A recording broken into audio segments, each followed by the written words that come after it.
into our sermon, guys. We're going to be looking at Matthew chapter 26, verses 30 through 35. And the sermon is titled, Strike the Shepherd and the Sheep Will Scatter. And we'll start out looking at our text, and then we'll exposit it. If you didn't already get a handout or a sheet to follow along with, I would recommend it because this is probably worth taking a couple notes on this series. So we'll start out in verse 30 here. And when they had sung a hymn, they went out to the Mount of Olives. And then Jesus said to them, You will all fall away because of me this night. For it is written, I will strike the shepherd, and the shepherd of the flock will be scattered. But after I am raised up, I will go before you to Galilee. Verse 33, And Peter answered him, Though they all fall away because of you, I will never fall away. And Jesus said to him, Truly I tell you, this very night, before the rooster crows, you will deny me 3 times. And Peter said to him, Even if I must die with you, I will not deny you. And all the disciples said the same. Fascinating piece of text for us today. As we come to this part of the text, I'm fascinated by some startling realities. That's the first header on your worksheet, on your outlines. The startling realities is, if we remember what Jesus' ministry was like, what the disciples' ministry was like, these guys were miraculous. These guys were bulletproof.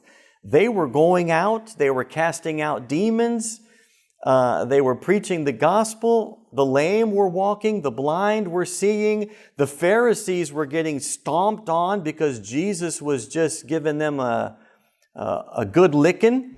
And these guys were kind of on top of the world if you think about the 3 years of their Galilean ministry. Go out and announce that the kingdom is at hand. The kingdom is being ushered in. Go tell the world that the prophet like Moses is here. Go tell the world that the Messiah is here.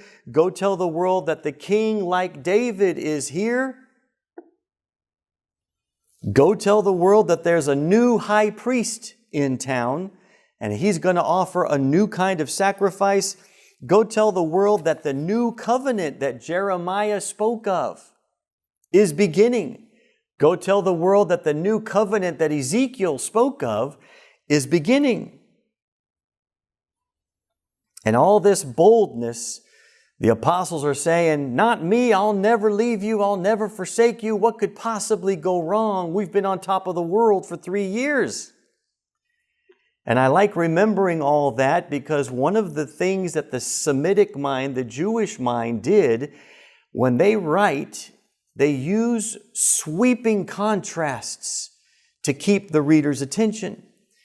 And I think that that is the contrast in our text today, how powerful and influential the disciples have been up until this moment in time when they're in this upper room celebrating this Passover, and then all of a sudden, Jesus says a series of predictions.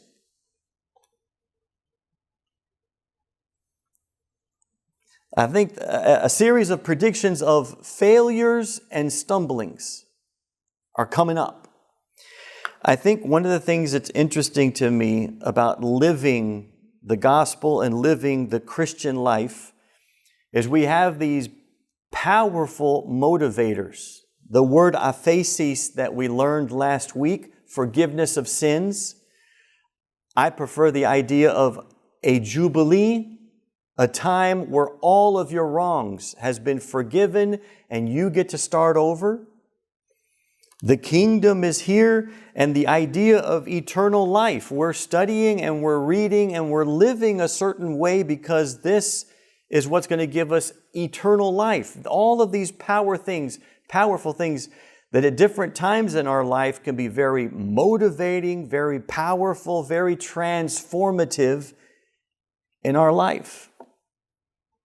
But we know that also there are moments when that kind of fades and we find ourselves in a different place, a place where all of a sudden we're not sure. Who knows what kinds of things can happen in life? Falling and breaking a bone. And something as simple as that can change everything. All of the power and glory that we've been basking in, all of a sudden there can be concern and anxiety and a sense of weakness, a sense of confusion. And so there are these high spots and these low spots in Christianity. And I'm going to contrast those. I think that those are being contrasted in our text today. The difference between the apostles in the upper room at Passover and just a few hours later, the apostles in Gethsemane when the mob shows up. Two different moments. In the upper room, the apostles are bulletproof and confident and bold. And just a couple hours later, they're falling apart, scared, confused, don't know what to do, running for their life, hiding. And I kind of want us to see that contrast as we look at our text today. There are peaks and there are valleys in our walk as Christians. We experience these highs and these lows. And then sometimes, as powerful as the gospel is, sometimes we ask God, why is it not being powerful in this moment? Why can't I get my kids to come to church? Why can't I talk to my coworker about you? Why can't I convince them about you? Why is things falling apart in my life when the book of Proverbs, wisdom literature, makes it seem like if you love the Lord and do what's right, everything will go well for you? But we've all had enough life experience to go, well, in the wisdom literature, Ecclesiastes follows after that. And Ecclesiastes says, no, man, life is confusing. Life is a mystery. I see wicked people getting what righteous people deserve. And I see righteous people getting what wicked people deserve. It's all like smoke. You can't understand it. You can't figure it out. I think part of that is Jesus has been teaching the disciples, and Matthew recorded it so that we would recognize. Jesus says the kingdom of heaven is an upside down kingdom. What the world classifies as everything is going perfect, everything is going well, there is plenty to go around, there is success. As long as I'm on top, then we consider that a good thing. But Jesus said, no. When you're mourning, blessed are you when you mourn. Blessed are you when you're hurt. Blessed is it when you suffer. Strange stuff. So Jesus has invited us to an upside down kingdom. And let me remind you what Paul records of it. Paul says the same thing. It's a bit of a mystery. 1 Corinthians chapter 1, verse 27. God has chosen what is foolish in the world to shame what is wise. God has chosen what is weak in the world to shame the strong. God chose what is low and despised in the world, even things that are not, to bring to nothing all of those things that are, so that no human being can boast in the presence of God. So that no one can boast. Things are upside down. And when things look weak and vulnerable and failing, and I feel like things are falling apart, God says, I'm using that weak moment to show the triumph of the gospel so that I am the one that gets the glory. If I made you, what's that old phrase, 6'2" and bulletproof? He thinks he's 6'2" and bulletproof.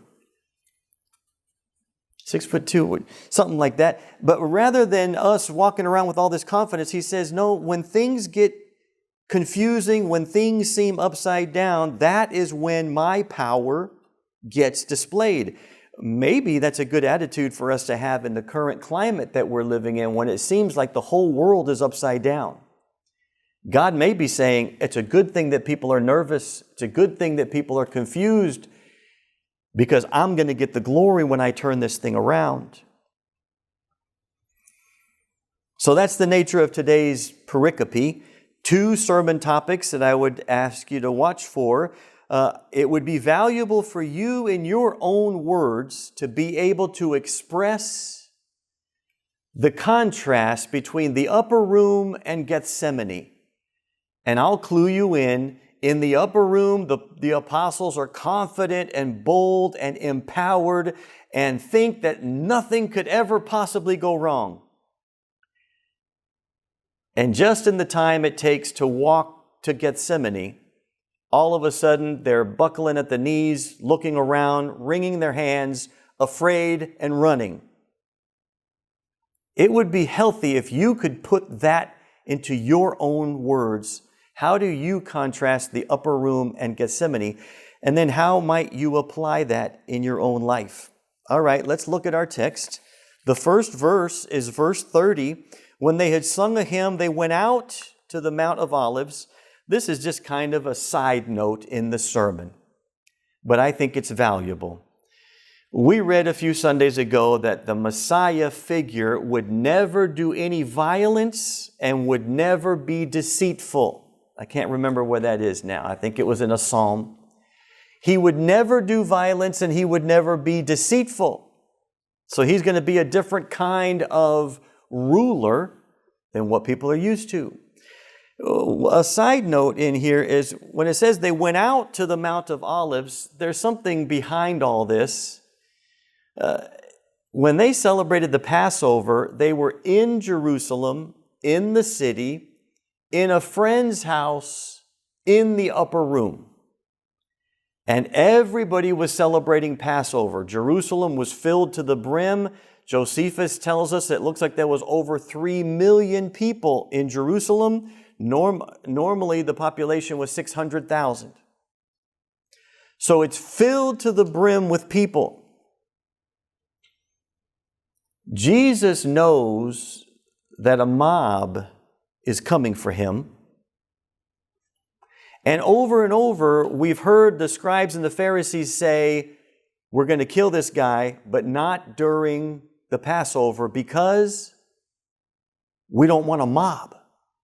The people think Jesus is a prophet, and they will create chaos in the city if they see us attack Jesus. So let's wait till after the holidays.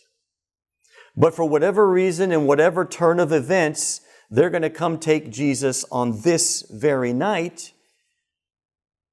And so what Jesus does is in the middle of the night, in the Passover, you're not supposed to leave your house. But Jesus does. And when it says he went out to the Mount of Olives, what we understand from that is he has to go outside of the eastern gate of Jerusalem. He has to go down through the Kidron Valley and then up to the top of the Mount of Olives.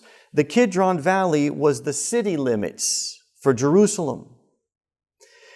Why did Jesus choose to go outside of the city limits of Jerusalem to a remote garden in the hills? And I would offer, Jesus saw the potential of a riot happening if this mob came and took him in the city in Jerusalem. I think Jesus goes out to a remote place in the garden. The disciples knew where it was, but out there, nobody was going to get hurt. That's just a little side note that I think is fascinating. The mob comes to him out there, And out there in this garden, outside of the city limits, the disciples are going to be able to run and get away. Not so if this mob would have attacked him in the upper room in the middle of Jerusalem. I think Jesus was making sure that there was no violence that happened on his watch. Little side note. Verse 31, then Jesus said to them, you will all fall away because of me this night, for it is written, I will strike the shepherd and the sheep of the flock will scatter. But after I'm raised up, I'll go before you and I'll meet you in Galilee. Fascinating little piece of text here. Because Jesus, the bread that came to us down out of heaven and tells us the things that God says, and He says, I only say what the Father tells me to say, and I say it exactly the way He tells me to say it, so I'm letting you guys know the game plan. You're all going to fail tonight. You're going to stumble. They're going to kill me. But after that, guys, we're going to rendezvous. We're going to circle back, and we're all going to meet in Galilee. Do you see that in the text? The whole thing is laid out. I see this as Jesus is acting like the team captain, so to speak, and He's telling in the huddle, here's the play, guys.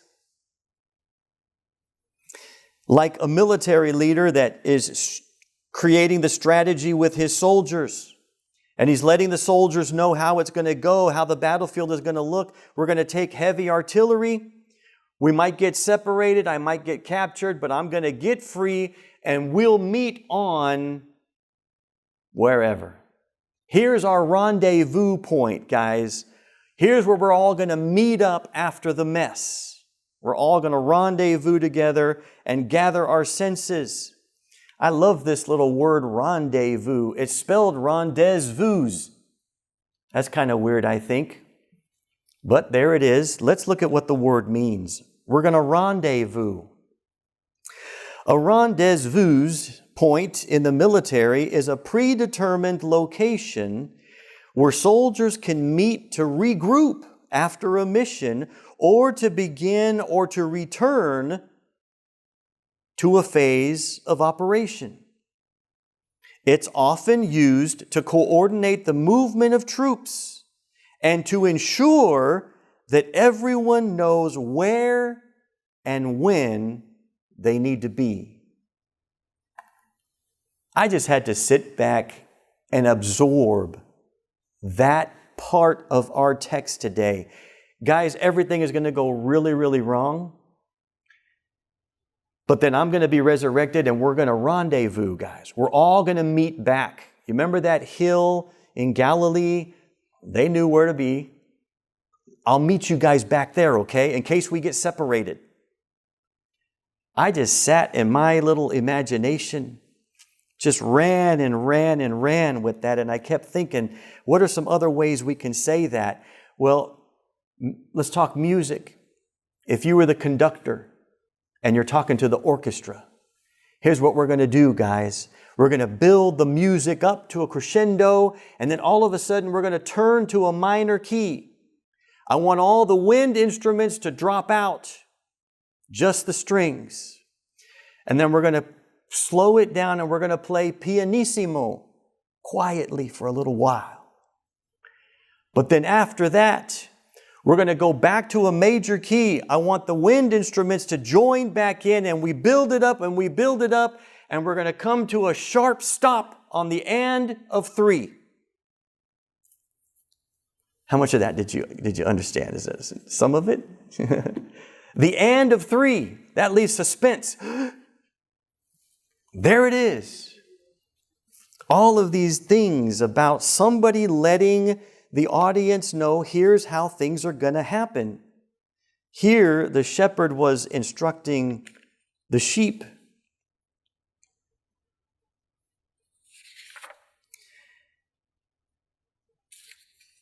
Here's the game plan. Jesus follows this up by giving them an extra little corroboration that he kind of knew what he was talking about. Let's go back to our text.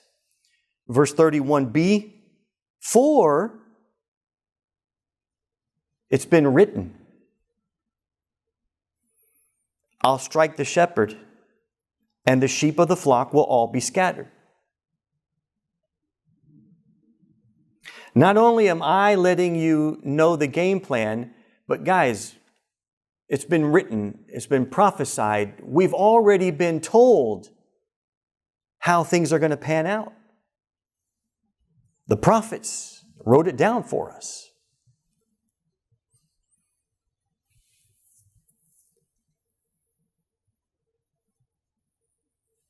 If you could ever have confidence in your sergeant or your conductor or your shepherd, this would have been a moment to have confidence and go, well, yeah, he's right. That's how it's going to go. I want to take just a break here at this text, verse 31 there. Strike the shepherd, the sheep, the flock will be scattered. Matthew's quoting from Zechariah chapter 13. It would be valuable to make a note that Zechariah chapter 9 through 14 has bits and pieces of this messianic figure that Zechariah refers to in chapters 9 through 14. That would be a fun reading this week for you. Read through those chapters and see if you can find all of the little tidbits that prophesy about the messianic figure. But it's valuable to recall, I always say that I'm sad that we already have forgotten parts of Matthew. We're in Matthew chapter 26, and he's going to quote from Zechariah chapter 13.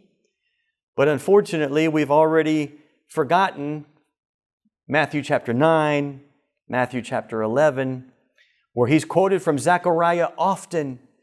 I said Zechariah speaks of the messianic figure in chapters 9 through 14. Let me show you how often Matthew quotes Zechariah.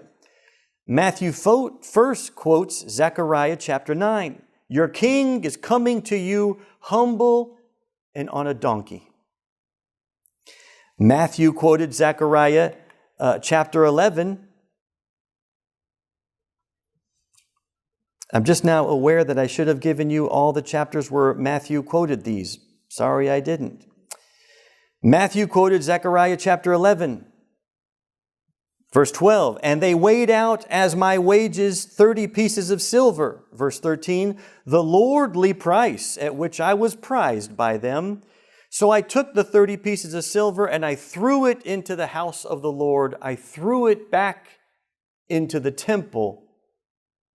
And that's exactly what Judas did. Valued Jesus at 30 pieces of silver, regrets it later, throws it back in the temple. And then interestingly, the scribes and the Pharisees say, well, we can't take this because it's blood money. So they go and they buy a potter's field. All of that came from Zechariah chapter 11. Matthew quoted Zechariah chapter 12. And verse 10, there will be pleased for mercy, so that when they look on me, on him whom they have pierced, they will mourn for him as one mourns for an only child. Zechariah is playing out for us when Absalom, I'm drawing a blank. Absalom was David's son. Is that the right son? Rebelled against his father. When Absalom rebelled against his father, David left. He left on a donkey, by the way. Goes out to Jericho to hide. All of Israel allies themselves with Absalom because he looks like the new power figure. Things get turned around and David ends up coming back to Jerusalem because it's all over. I forgot how Absalom got taken care of. I'm sorry. But he comes back to Jerusalem and Jerusalem all goes out to meet David on the way and they're begging for mercy. Why are they begging for mercy? Because we pierced you. Now, we always assume piercing is the nails in the hands of Jesus, and that is one nature of it. But to pierce somebody would have been to double cross, to blackmail, to do harm to somebody. David, they did harm to their King David, and now that he's coming back home, they're all begging for mercy. David, forgive us for what we did to you. And that picture was a type of Jesus. When all of Israel turns against Jesus and they pierce Jesus, and when he comes back home, they all say, we're sorry for what we did to you. And they beg for mercy. That's the image here. Now, in our text today, Matthew 26, he's quoting from Zechariah chapter 13. 13 and verse 7. Awake, O sword, against my shepherd, against the man who stands next to me, declares the Lord of hosts. Strike the shepherd, and the sheep will be scattered. Put a pin in the sermon right there, guys. I would put a square or something around the man who stands next to me. Did that capture your attention when we read that? The God of creation, the God who is in heaven, says, there's a man here at my right side. There are faiths that can't accept Jesus as a messianic figure because he looks weak. Israel and Islam cannot accept that God would ever take the form of a man. But Israel has missed Zechariah, where God says, there is a man standing next to me in heaven. That's worth pondering. Lots of neat little nuggets, guys. I'm going to just come back to the notes because I don't want to lose the train of thought. But there's so much that is fascinating in all of that. So here it is. The game plan has been announced. The shepherd has told the sheep how it's going to go down, and we're going to rendezvous afterwards. The prophets have written about it and prophesied about it. And the God of heaven is in heaven and has orchestrated all of this. So, in light of all that, what happens next in our text is striking to me. Let's look at verse 33. But Peter answered, even if all of them fall away because of you, I will never fall away. And Jesus said to him, Peter, Peter, truly I say to you, this very night, before the rooster crows, you will deny me 3 times. But Peter said, even if I must die with you, I will not deny you. And all the disciples said the same thing. This is what it's like when you're in the upper room, warm and safe and well-fed, reclining at a table full of food. This is how people talk when everything is going good. Now, I have to smile at Peter because the shepherd has just announced the game plan. He reminded them that the prophets foretold the game plan and that ultimately God is the one in charge for designing this game plan. And Peter says, not me, I'm not going to do it. Do you remember earlier when Jesus says, we're going to go to Jerusalem and they're going to kill me?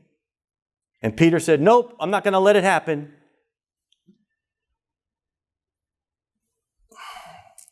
Can you imagine a military commander giving his soldiers the strategy and one of the guys goes, oh, no, not me, not me.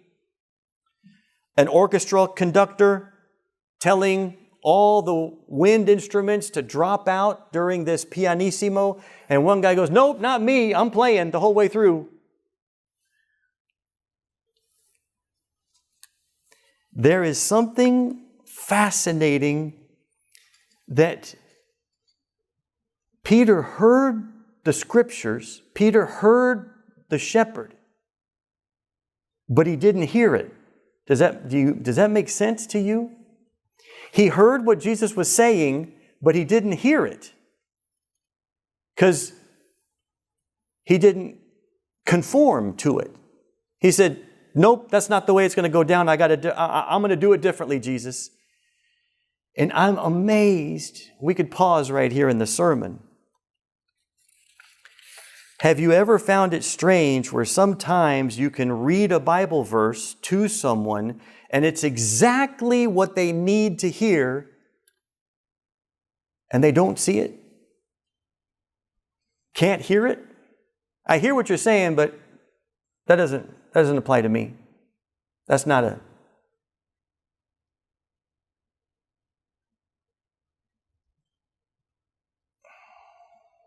They heard what you said, but they didn't hear it. All right, so I'm going to jump to an illustration of stuff I know nothing about. Raising a child. Have you ever experienced where you're talking to a child and you're telling them exactly what they need to hear and they're oblivious and they don't hear it? I don't know what it could be. Be careful, don't stand too close to that. And then I saw a meme one time. This lady was handing her daughter a hot pot of something. Took it off the stove, was going to hand it to her daughter, and her daughter was going to hold it like this from underneath. And the mother held it back and goes, "It's hot." And the daughter goes, "Okay." And so she gave it back to her, and the daughter was going to hold it underneath with her bare hands. So she took it, "It's hot." And the daughter goes, "Okay." And she stuck it under her. She was going to hold it like that. And the mom had to explain, hold it from the handles because it's hot. You could be telling somebody something. You can be reading somebody something. And it's like, it's not registering. It's not registering. That's what happened in the upper room. It wasn't registering.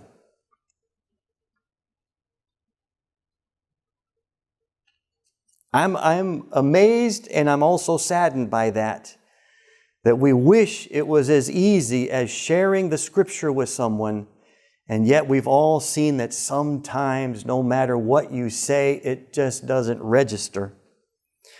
Well, verse 33 in our text, Peter answered him, "Though they all fall away because of you, I will never fall away." What happened to Peter? If we were to reflect on this, well, I'm mindful of a parable that Jesus told about some seeds falling on different kinds of ground. And he's already explained why falling away happens. Peter said, "I'll never fall away," and Jesus already explained why he would. Let me take you to it. Matthew chapter 13 and verse 20. This was the parable about seed sown on different ground. And this is the rocky ground, which apparently was Peter. Verse 20, "As for what was sown on the rocky ground, this is the one who hears the word and immediately receives it with joy, yet he has no root in himself, endures for a while, but when tribulations or persecutions arise on account of the word, immediately he falls away." Now, we don't want to be too hard on Peter because some of us have had moments where we didn't have roots deep enough to stay faithful to God in whatever the circumstance was. All of us have said at some point, "I hear what you're saying, but I'm still going to do it my way." What was that guy's name? "I'm going to do it my way." Sinatra, yeah. I'm still going to do it my way. And that's what Peter did. And the problem is, he says that he came up short in this moment of testing because he just didn't have roots that were deep enough. to get through Gethsemane. He did fine in the upper room, but he didn't get through Gethsemane. Well, I want to add a little bit of insight. Why sometimes is there stumbling? Why sometimes do we find that we can face a challenge that we fail, that we didn't rise to the occasion, our roots just weren't deep enough, and we might have stumbled, we might have fallen, we might have ran away? I want to show you the other part of the prophecy in Zechariah 13. In Matthew, he only records the little bit, strike the shepherd, and the sheep will scatter. But when you are given an allusion to an Old Testament text, you're expected to understand all of it, not just the allusion, all of it. And once the shepherd is struck and the sheep scatter, he tells us what happens next. So let's find out from Zechariah what happens next. Zechariah 13 and verse 7. Strike the shepherd, the sheep will be scattered, and I will turn my hand against the little ones. Little ones is what Jesus called his disciples, my little ones. And God is saying, I'm going to turn my hand against them. In the whole land, declares the Lord, 2/3 will be cut off and they will perish. 1/3 is going to survive. And I will put this remaining third into the fire, and I'll refine them as one refines silver. And I'll test them as gold is tested. And then they will call upon my name, and I will answer them, and I will say, they are my people, and they will say, the Lord is my God. Persecution is going to come. The majority of Israel is going to be destroyed. A few of them are going to survive, but they're going to be refined as a result of all of this. They're going to be purified. I'm going to get the impurities out of them, just like in Passover, you get rid of all the yeast out of the house and no yeast in the bread. Get rid of those impurities. God says, I'm going to help you with the process. You can get all the yeast out of your house, but I'm going to light a fire and I'm going to help melt off some of the weakness that you have right now. And you may fail when you face your Gethsemane, but we know that you can be restored because Jesus goes up to Peter after all this is done. Peter, I told you the game plan, told you they were going to take me, told you you were going to deny me, told you we were going to meet back in Galilee. Well, here we are back in Galilee. Peter, do you love me? Peter, do you love me? Peter, you messed up, but we can fix this thing, right? You can mess up and fall short, and Jesus is always wanting restoration. We can fix this thing because I'm going to push you, Jesus says. I'm going to light a fire under you, Jesus says. I'm going to turn my hand against my little ones. There are times when you're going to get tried and tested, and it is going to be very, very difficult. Maybe you do well in the test and you're purified. Maybe your roots weren't yet deep enough and you fail like Peter and all the other apostles. But there is always restoration when we get back to Galilee. That's the plan. You may mess up right here, but we're going to rendezvous. We're going to circle back. And we're all going to meet up. And we're going to get back on track. That's the purpose of a rendezvous. That's what I think is happening in Gethsemane. From bold confidence and bulletproofness in the upper room to trembling hands, disorientation, confusion, fear, and fleeing in Gethsemane. That's the sermon, guys. I would like to give you one example of where we see something like this, and then I'll make the sermon yours. An example of how you might try to figure out what is your upper room confident experience, and what do you think right now is your Gethsemane that you're being tried and tested, those roots might be breaking. I want to give you an example of what that might look like, played out in the Old Testament. We're going to look at Abraham's life, and we're going to compare, I'd write these down, Abraham's upper room moment is in Genesis 15. Abraham's Gethsemane is in Genesis 22. So let's look at those. Turn to Genesis 15. When we get to Genesis 15, we see God meeting with Abraham, saying, Abraham, I've chosen you out of all the people. And basically, Abraham, I want you to head south for the winter. You willing to do that for me, Abraham? He says, sure, pack up my family and I'll go wherever you want us to go. Boldness, confidence, everything seems to be working out just fine. And he says, absolutely, God, I'll pack up the RV and I'll take us wherever you want me to take them. Easy peasy. So in Genesis 15, here is what God says about that. Verse 6, he believed the Lord and it was counted to him as righteousness. There is a lot that gets done with that verse. It was counted to him as righteousness. But what it really means is God credited his account for now.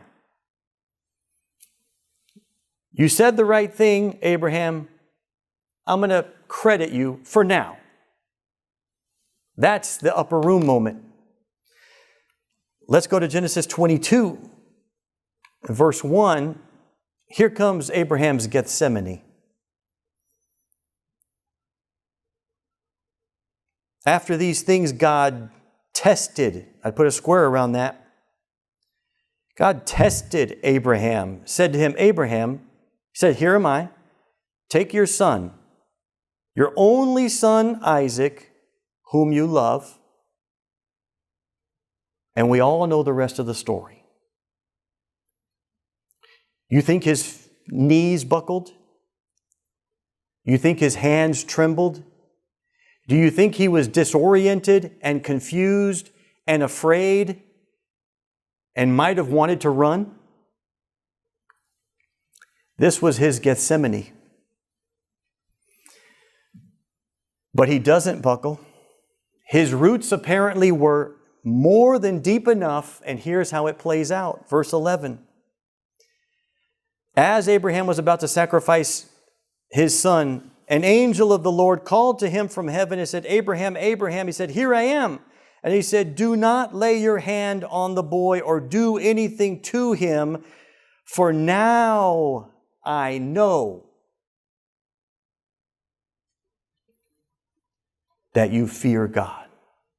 Now I know. A few chapters ago, you said you would, but it wasn't tested. It wasn't tried. I gave you credit, but we didn't know for sure. Now that I've tested you, now that I've tried you, and the angel says, now I know that you fear God. There is an obedience and a follow-through that has to accompany our profession of faith. God, I will. In Peter's case, God, I will never. And God gives us credit for that, but then comes the testing to where God sits back and watches. Okay, pause right there for a minute. Somebody, I think this is a anonymous saying, somebody says, God, when I look back at my life, I see your footprints walking in the sand with me. There's a lot of places where you're walking in the sand with me. And sometimes Oh, no, it's a different thing. Sometimes there's only one set of footprints, and God says, that's because I was carrying you. That's not what I wanted. That's not where I was going. Sometimes God is like the teacher. Oh boy, I can't pull it together. Here's where I'm getting at. Sometimes a person says, God, where were you when I was at my worst? God, where were you when I was hurting the most? God, where were you? And he said, I was sitting back, watching you to see how you would do, like a teacher handing out the test. I stepped back, I raised my hand against you so that I could know that you fear me. Sometimes that's why we feel alone when we're in Gethsemane. Because God sets out a test, and His purpose isn't to damage us or to break us. His purpose is to make us recognize my roots weren't deep enough. I fell short. Man, when I saw Gethsemane, I ran. And it makes us reflect, don't we? And we go, I'm going to do better next time. And that's the purpose of all of this.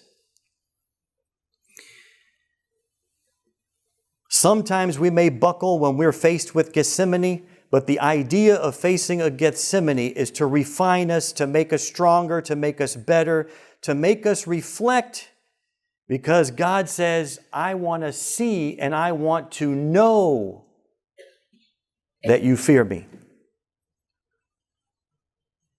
Peter and the apostles all buckled.